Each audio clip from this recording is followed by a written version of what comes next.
The gray water in the yellow plastic bucket sloshed rhythmically as Amara dipped the heavy string mop, wrung it out, and slapped it against the cold linoleum floor. It was 11:42 p.m., and the international terminal was caught in that strange, ghostly hour between the frenzied energy of the evening flights and the hollow silence of the graveyard shift. Amara paused for a moment, wiping a bead of sweat from her forehead with the back of her wrist, careful not to touch her face with her rubber gloves. At 29 years old, Amara had imagined a very different life for herself. She never thought she would be here, dragging a wet mop back and forth while wearing a gray uniform that was 2 sizes too big. The constant, nagging mathematics of survival played on a loop in her mind. The rent for her studio apartment was due in 4 days. The electricity bill was already overdue, glowing red in her mind. And she had just received a final notice from the bank about her student loans. She pushed the mop forward again, trying to lose herself in the repetitive motion of the soapy water sudsing on the white tiles.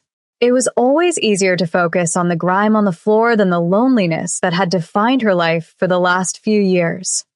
Suddenly, the automated doors at the far end of the arrivals hall slid open with a sharp mechanical hiss. A gust of cold night air cut through the stale, recycled atmosphere of the airport. Usually, at this late hour, the only people coming through those doors were weary travelers dragging heavy suitcases, their eyes glazed over with jet lag. But the sudden shift in the room's energy made Amara look up from her work, clutching the mop handle for support. The air in the terminal seemed to tighten, as if all the oxygen had been sucked out. A group of men in sharp, tailored suits moved in a strict V formation, cutting through the sparse crowd with the precision of a pack of wolves. They weren't ordinary airport security. They moved with a synchronized, silent lethality that made regular people instinctively step back and lower their eyes. In the center of this formation walked a man who seemed to command the very light around him. He wore a perfectly fitted black Mafia suit and a crisp white collared shirt that looked like it cost more than Amara would earn in 10 years. His posture was rigid, his gaze fixed on something in the distance that no one else could see. Amara's breath hitched in her throat, a sharp pain striking her chest. She knew that walk. She knew the way his jaw set when he was deep in thought, the slight, arrogant tilt of his head. It had been 10 years, but her heart recognized him long before her brain could process the absolute impossibility of him being here. Mignon. The name brought a taste of ash and honey to her mouth. He looked different now, harder, colder, like a statue carved from something unyielding and expensive. But it was him, the sweet, quiet exchange student who had read poetry to her under the campus oak trees was gone. In his place was a man who commanded the space around him with terrifying authority. This was not a student. This was clearly a powerful Korean mafia boss.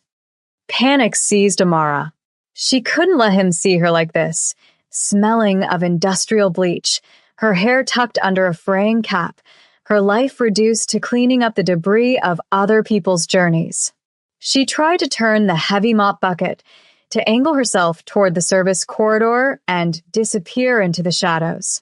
But in her haste, the wheels of the bucket caught on the wet floor.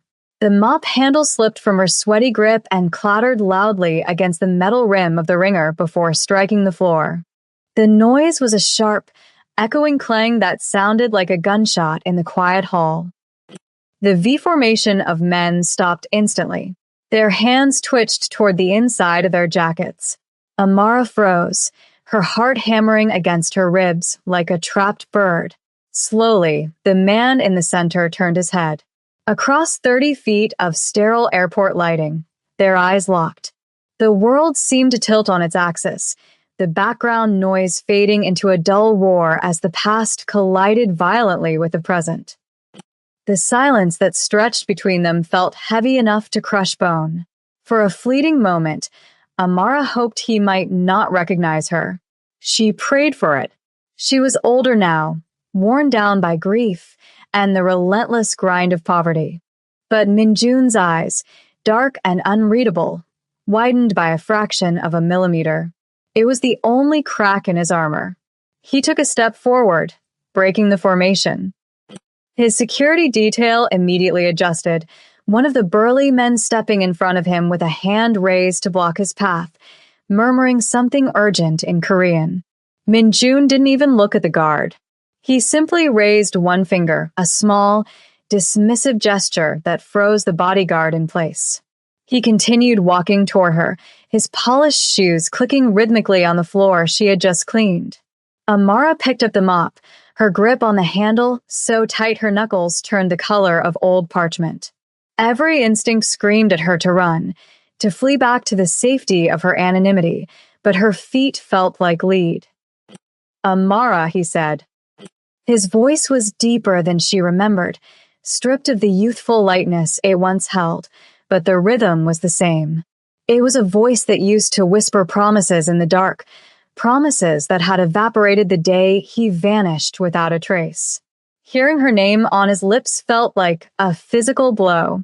She straightened her spine, forcing herself to meet his gaze with whatever scraps of dignity she had left. "Min-jun," she replied, her voice surprisingly steady despite the trembling in her knees. He stopped 3 feet away, close enough for her to smell the scent of rain and expensive sandalwood clinging to his black Mafia suit. He looked at the dirty water in the bucket, then at her oversized uniform, and finally at her face. There was no mockery in his expression, only a profound, unsettling intensity.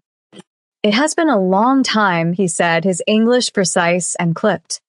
10 years for months and 12 days, Amara thought to herself, but out loud, she just nodded.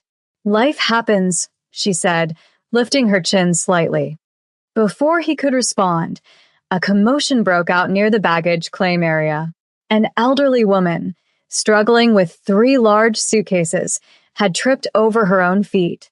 Her bags went sprawling across the floor, and one suitcase burst open, spilling clothes everywhere. The few passengers nearby just stared or walked around her, too tired or too self-absorbed to help. Without thinking, Amara leaned the mop against her cart. She rushed over, crouching down beside the woman. "It's okay, ma'am, don't worry, I've got it," Amara said softly, her hands moving quickly to gather the scattered items. She carefully folded a knitted sweater and placed it back in the case, offering the woman a reassuring smile that transformed her tired face into something radiant. Min-jun watched from where he stood. The cold mask of the Korean Mafia boss slipped further.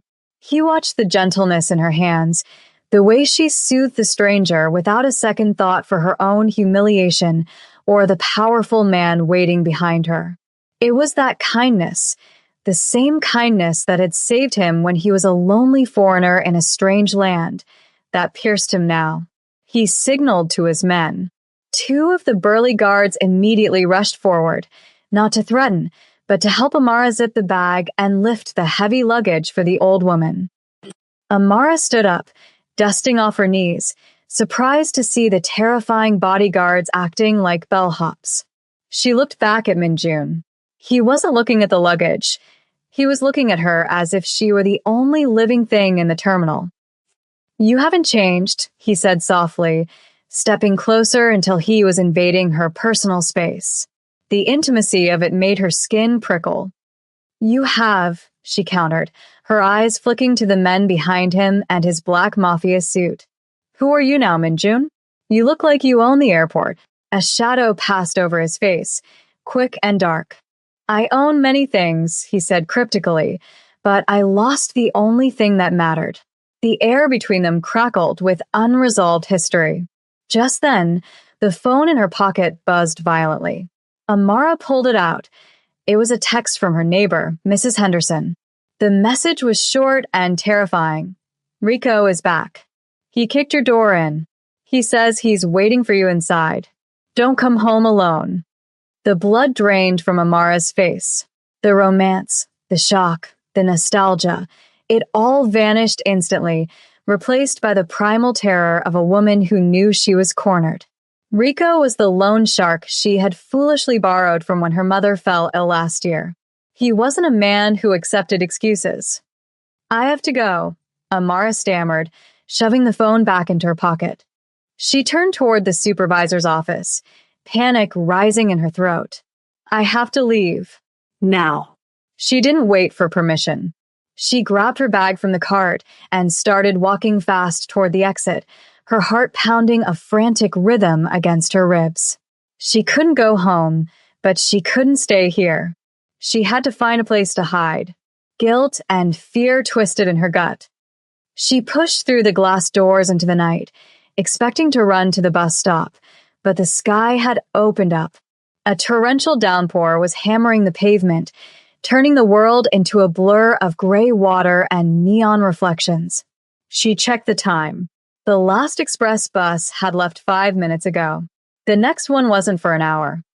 "No, no, no," she whispered, stepping out into the rain, feeling the cold water soak instantly through her thin uniform. A black SUV, sleek and massive like a tank dressed in tuxedo paint, pulled up to the curb alongside her, cutting off the wind. The rear window slid down silently. Minjun sat inside, the warm amber light of the interior illuminating his face. "Get in," he commanded. It wasn't an offer. It was a statement of fact from a man used to being obeyed. Amara shook her head, water streaming down her face, plastering her shirt to her skin. "I can't. I'll find a way." "There is no way, Amara," he said, his voice cutting through the sound of the rain. "You are in distress. I can see it in your eyes. Get in the car." She hesitated, her pride warring with her fear of Rico waiting in her apartment. "Please," she said, her voice cracking. I'm in trouble, Minjun. Bad trouble. You don't want to be involved." Minjun looked at her, his expression unreadable but intense. "I am already involved," he said. The door clicked open. "Get in. I will not ask a third time." Amara climbed into the back seat, dripping wet, shivering as the climate-controlled air enveloped her. The interior smelled of leather and safety. She sat as close to the door as possible, clutching her cheap canvas bag to her chest. Minjun said something in Korean to the driver, and the car surged forward, merging seamlessly into the traffic. The silence in the car was thick with unspoken questions. Minjun didn't look at her. He stared straight ahead, his jaw clenched tight. Amara stole a glance at him. He was terrifyingly beautiful, but there was a dangerous edge to him now, a sharpness that warned against touching. "Where do you live?" Mignon asked. "I can't go home," Amara whispered, staring at her hands. "There are men there. Men who want money I don't have." Minjun turned his head slowly to look at her. The air in the car seemed to drop 10 degrees. "Men," he repeated. "What kind of men?" "Loan sharks," she admitted, shame burning her cheeks. "I needed money for my mother's surgery last year. I couldn't pay it all back in time." Mignon nodded once, slowly. He didn't lecture her. He didn't offer pity. He simply tapped the partition and gave the driver Amara's address, which he somehow already knew, or perhaps he just commanded the driver to find it. The drive to her neighborhood took 20 minutes. As the luxury SUV turned off the highway and navigated the potholed streets of her district, the atmosphere in the car shifted. The sleek vehicle looked alien against the backdrop of peeling paint, barred windows, and overflowing dumpsters. Amara felt a flush of shame heat her neck. She didn't want him to see this. She didn't want the boy who had known her when she was a bright-eyed scholarship student to see the cages life had built around her. The car pulled up to her apartment complex, a towering block of gray concrete that looked like a bruised tooth against the sky. "Wait here," she said, her hand on the door handle. "I just need to grab my things.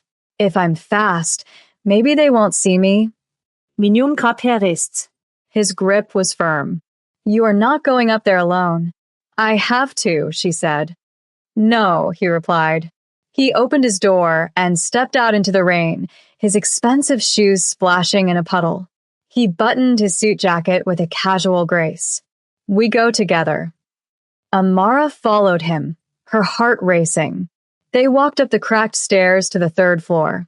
The door to her apartment was already ajar, the lock broken. Inside, 3 men were sitting on her small sofa, drinking her cheap beer. They wore leather jackets and expressions of bored cruelty. It was Rico's crew. "Well, well," Rico said, standing up and tossing an empty can onto her clean floor. "Look at this." The princess finally comes home. He looked past her to Minjun. "And she brought a date. Fancy." "I don't have the money yet," Amara said, stepping in front of Minjun. "I told you, Friday." Rico laughed, a dry, ugly sound. "Friday is gone, sweetheart." "We're done waiting." He pulled a switchblade from his pocket, the metal glinting in the dim light.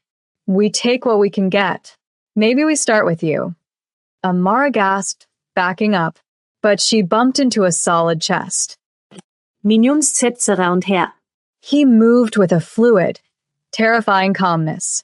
He stood with his hands in the pockets of his black Mafia suit, looking completely out of place in the shabby apartment and yet entirely in command. "You are leaving," Minjun stated, his voice low and bored. "And you are forgetting this debt." Rico is native. "Who the hell are you?" "Some corporate boyfriend." He lunged forward with a knife. Faster than Amara's eyes could follow, Minjun moved. There was a sickening crack of bone, a blur of motion, and Rico was on his knees, screaming, his arm bent at an unnatural angle. The knife clattered to the floor.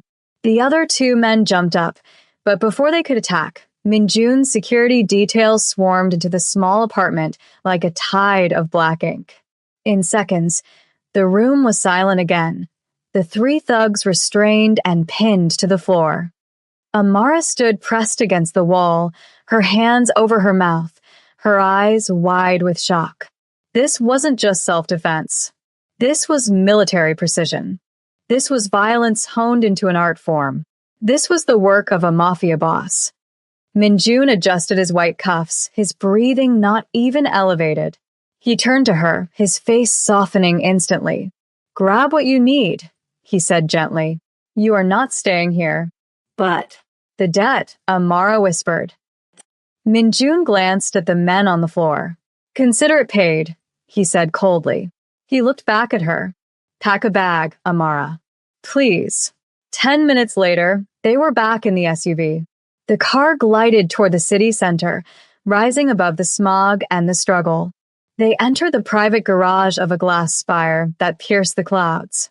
The elevator ride was silent, the numbers climbing higher and higher until they reached the penthouse. When the doors opened, Amara gasped. The apartment was a palace of glass and steel, overlooking the entire city. It was beautiful, cold, and lonely. "There is a guest room down the hall," Minjun said. "It has everything you need. You are safe here." Amara walked into the living room, feeling like an intruder. Minjun walked to the floor-to-ceiling window, staring out at the city lights, pouring himself a glass of amber liquid. He looked like a king surveying his kingdom, but also like a prisoner in a tower. Amara walked over to a marble-side table where his phone sat. It buzzed, the screen lighting up. She didn't mean to look, but the message was right there. She had taken a few semesters of Korean in college, trying to surprise him back then. She recognized enough characters. The Northern Territory is secure. The bodies have been disposed of. The blood froze in her veins. She looked at the man standing by the window. The expensive black mafia suit, the disciplined violence in the apartment, the army of guards. It wasn't just business. It wasn't just wealth. He was a monster. A beautiful, protective monster. She backed away slowly, her heart hammering against her ribs. Minjun turned around then, catching the look of horror on her face. He glanced at the phone, then back to her. He didn't try to explain. He didn't try to lie. He just looked at her with those dark, sorrowful eyes. "You are safe here, Amara," he said quietly. "That is all that matters." But as Amara looked at him, she realized she didn't know if she was safe from the world, or if she was now in the center of the danger itself. The morning light that filtered into the guest suite was aggressive, bouncing off the polished chrome and white marble surfaces with a blinding intensity. For a disorienting second, Amara reached for the alarm clock on her chipped bedside table, only for her hand to brush against sheets that felt like woven water. The memory of the previous night came rushing back: the airport, the rain, the fight in her apartment, and the text message. Disposed bodies. She sat up abruptly, her heart giving a painful lurch. The silence in the penthouse was absolute. She exhaled a long, shaky breath and swung her legs out of bed. She needed answers. She crept out of the room, her bare feet silent on the heated floors. She followed the smell of toasted sesame oil and brewing coffee to the kitchen. Minjun was there. He had discarded the suit jacket and the tie. His white dress shirt was unbuttoned at the collar, sleeves rolled up to his elbows, revealing forearms corded with muscle and a faint, jagged scar running down his left wrist. He was flipping an omelet with a casual proficiency that didn't match the lethal precision he'd shown the night before. "The coffee is fresh," he said, not turning around. Amara stayed by the threshold, her arms wrapped around herself. "We can't just pretend nothing happened, Minjun," she said. "I saw the message. I know what you are." He froze, the spatula hovering over the pan. Slowly, he turned to face her. The morning light caught the sharp angles of his face. He looked tired. "And what am I, Amara?" he asked quietly. "A monster? A criminal?" He set the spatula down and leaned against the counter. "I am a man who survives. Just like you." "Do you think I chose this?" he continued. "Do you think when we sat under the oak trees reading poetry, this was the future I was dreaming of?" "Then why," she demanded, stepping into the room, "why did you leave? Why did you ghost me for 10 years and come back like a kingpin?" "I didn't leave you," he said, the words coming out strained. "I was taken. My father died. The family business required a successor, and I was the only blood left. If I had stayed, if I had contacted you, you would have been a target." He walked toward her, stopping just outside of touching distance. The air between them hummed with the electricity of a decade's worth of unsaid words. "I broke my own heart to keep yours beating, Amara." She looked up at him, searching for the lie, but found only a raw, bleeding honesty. "I've been watching you," he admitted suddenly, his voice dropping to a whisper. "For 6 months.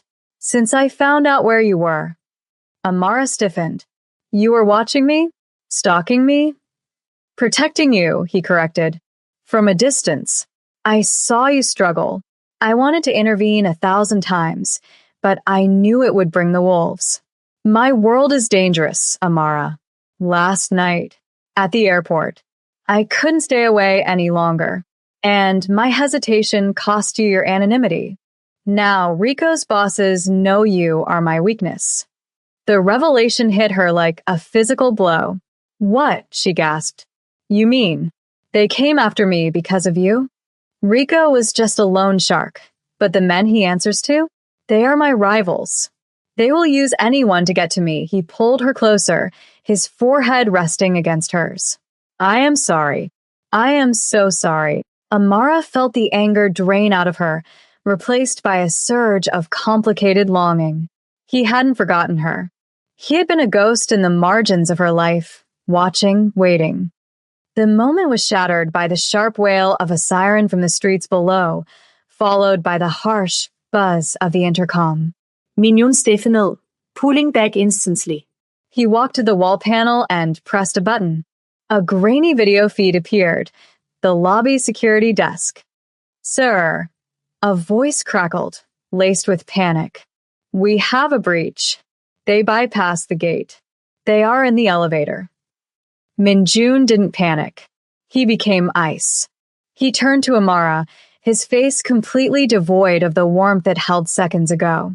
Go to the bathroom in the master suite. Lock the door. Do not open it until you hear my voice. Minun, Emma started to gripping Hellerot. Do exactly as I say, he roared, the command echoing off the glass walls. It was the Mafia boss speaking now.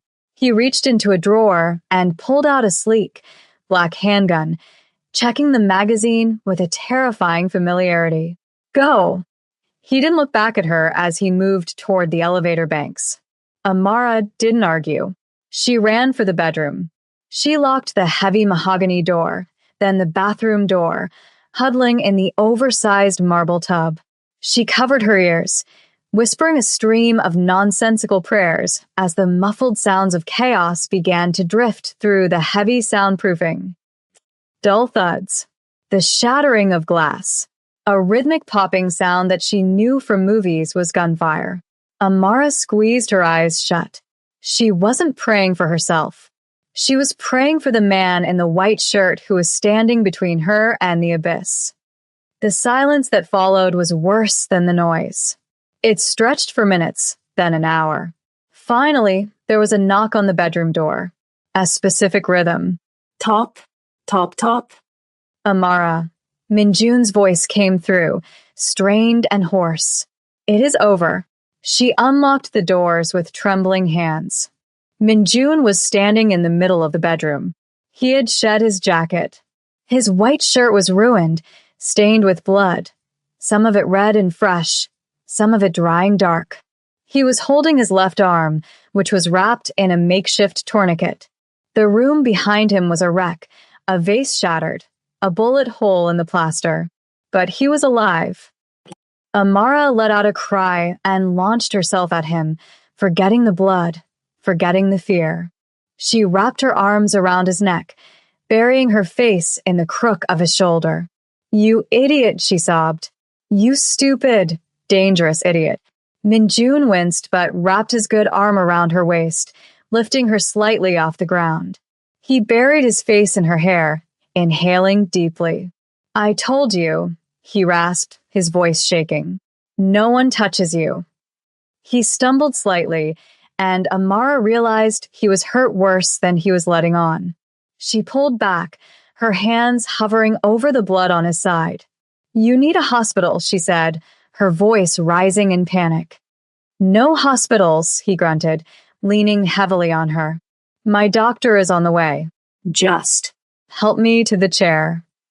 She guided him to the velvet armchair in the corner, her hands stained with his blood. It was a baptism of sorts. She was no longer an observer. She was part of this now. As he sank into the chair, his eyes fluttered shut. I tried to let you go, he whispered, his defenses crumbling with the blood loss. 10 years. I tried, but the universe keeps throwing us together. Amara knelt between his legs, pressing a towel against his wound. She looked up at him, seeing the boy she loved and the man she feared, and realizing they were inextricable. Then stop fighting the universe, she said fiercely. You want to protect me? Then you don't get to do it from the shadows anymore. You don't get to watch from a distance. She pressed harder on the wound, making him hiss in pain. If we are in this, Minjun, we are in this together. No more secrets. No more hiding. He opened his eyes, dark and glassy with pain, and looked at her with a reverence that took her breath away. It will be dangerous, he warned. I don't care, she lied, though the truth was close enough. I've been scared of poverty, of hunger, of failure for 10 years. I'm done being scared. I'm terrified of losing you again. That's the only fear I have left. The doctor arrived, a discreet, elderly woman who treated the gunshot wound with the casual efficiency of someone who did this often. That night, the dynamic in the penthouse shifted permanently. Minjun was confined to the bed, feverish and weak. Amara took charge. She ordered the guards to secure the perimeter. She managed the meals. She sat by his bedside, wiping sweat from his brow. The power imbalance that had defined their reunion, billionaire mafia boss and cleaner, evaporated. In this room, with the smell of antiseptic and rain, They were just two people clinging to a second chance. It was 3 days later when Minjun was finally strong enough to walk to the balcony. The city was glittering below them, a sea of lights that didn't seem quite so cold anymore. Amara stood beside him, leaning against the railing. He reached out and took her hand, interlacing their fingers. It was a simple gesture, but it felt like a marriage vow. "I am getting out," he said suddenly. Amara looked at him. "What?" "The business," he clarified, looking out at the horizon. "I cannot have both. I cannot have this life and have you. And I am done choosing the life." He turned to her, his expression serious. "It will take time. It will be messy. I will have to dismantle things, pay people off, maybe disappear for a while. But I will do it." Amara squeezed his hand. "We'll figure it out," she said. Minjun chuckled, a low rumble in his chest. "And you? What do you think?" Amara stepped closer, rising on her tiptoes to press a kiss to his jaw, then his lips.